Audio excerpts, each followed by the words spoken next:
Assalamualaikum warahmatullahi wabarakatuh. Perkenalkan, nama saya Sansi, NIM 220091, kelas 1B, akan menjelaskan tentang tugas ilmu komputer. 1. Cara mengecek sinyal Wi-Fi dan 3G maupun 4G. 1. Yaitu cek apakah di daerah tersebut ada Wi-Fi atau tidak. Kedua, kita bisa menggunakan HP untuk mengecek apakah ada Wi-Fi di daerah sekitar. Kemudian, klik Wi-Fi, maka akan muncul nama-nama Wi-Fi di daerah sekitar. Untuk jaringan 3G, kami sarankan untuk terlebih dahulu mendownload aplikasi OpenSignal. Kemudian klik lokasi pada bagian bawah, maka akan muncul daerah-daerah di mana kita tinggal, atau lebih jelasnya daerah Anda. Selanjutnya, cari daerah yang terdapat jaringan atau signal.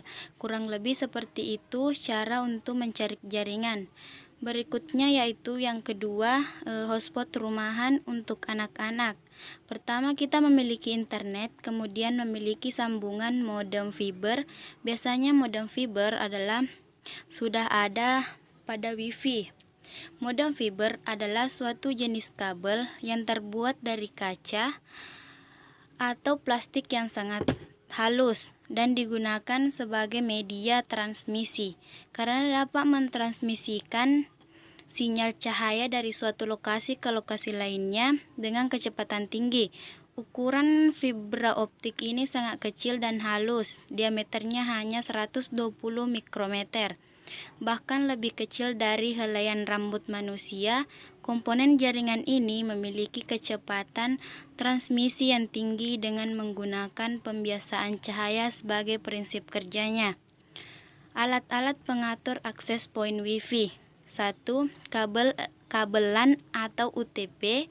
Kabelan biasa kita sebut Local Area Network, atau kabel UPT adalah kabel yang berguna untuk menghubungkan beberapa komputer atau perangkat ke area yang terbatas, contohnya seperti rumah, kantor, laboratorium, perkantoran. Kabel LAN paling sering digunakan membuat sebuah jaringan komputer yang berstandar pada topologi jaringan. Fungsi kabel LAN atau UTP yaitu 1. Menghubungkan komputer dengan komputer lainnya. Kabel LAN dapat digunakan untuk menghubungkan komputer satu dengan lainnya. Kemudian yang saling terhubung dapat melakukan pembagian file tanpa perlu menggunakan media eksternal seperti flash disk, hard disk, dan lain-lain.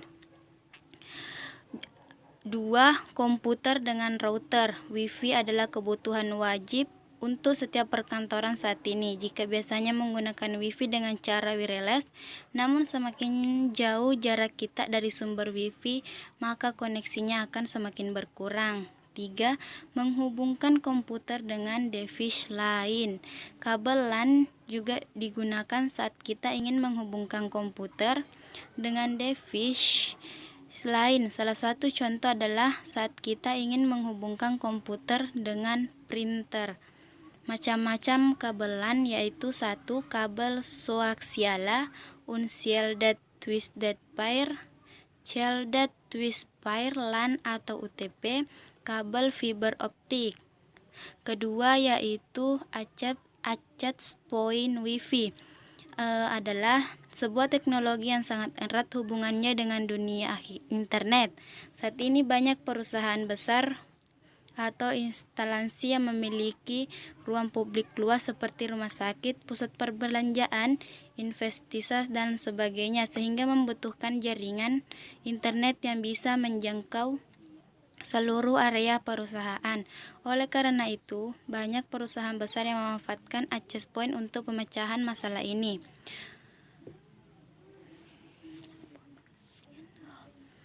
Fungsi access point yaitu mengatur akses yang ada di suatu perangkat berdasarkan MAC address. MAC address merupakan identifikasi unik yang dimiliki oleh network card atau perangkat. Kedua, sebagai Dynamic Host Configuration Protocol atau DHCP, server sebagai sehingga mampu memberikan IP address di setiap perangkat yang terhubung. 3. Menggantikan fungsi hubungan yang menghubungkan jaringan lokal kabel dengan jaringan kabel. 4. Memberikan fitur keamanan WEP dan WAP. Ini merupakan pengamanan jaringan kabel dengan autentifikasi kecocokan kunci yang diberikan klien pada akses point, sedang WAP merupakan metode keamanan yang digunakan untuk melengkapi metode WEP dengan menambah decryption. Kekurangan dan kelebihan access point yaitu kekurangan masih lemah, masih menggunakan tipe-tipe encrypt WEP, Worded Equivalent Privilege yang mudah diretas. Kelebihan pengaturan mudah. Ini adalah keuntungan terakhir dari sistem keamanan pada model access point yang lebih aman. Saat menggunakan perangkat keras khusus, PC tidak perlu berjalan 24 jam untuk melayani jaringan. Ketiga yaitu timer listrik PLN adalah atau kepanjangan timer delay relay adalah sebuah komponen elektronik yang dibuat untuk menunda waktu yang bisa disetting sesuai range time tersebut dengan memutus sebuah kontak relay yang biasanya digunakan untuk memutus dan menyalakan sebuah rangkaian kontrol. Timer ini biasanya digunakan sebagian besar dunia industri yang dirangkai dengan berbagai komponen elektronik juga seperti kontraktor. Fungsi timer listrik PLN yaitu untuk memutuskan atau menghubungkan suatu rangkaian listrik berdasarkan pengatur waktu dan waktu tunda. Time delay dapat diatur atau disesuaikan dengan kebutuhan suatu rangkaian. Macam-macam timer listrik PLN yaitu 1. Electric timer relay, 2. Pneumatic timer relay. Jenis timer listrik terbagi menjadi dua, yaitu secara mekanik dan secara elektronik. Secara mekanik, pemasangan ditempatkan di atas kontraktor, jadi timer tersebut akan bekerja jika kontraktor bekerja dan menarik tuas timer mekanik tersebut, baru timer tersebut menghitung waktu on atau delay on. Kedua, timer elektronik.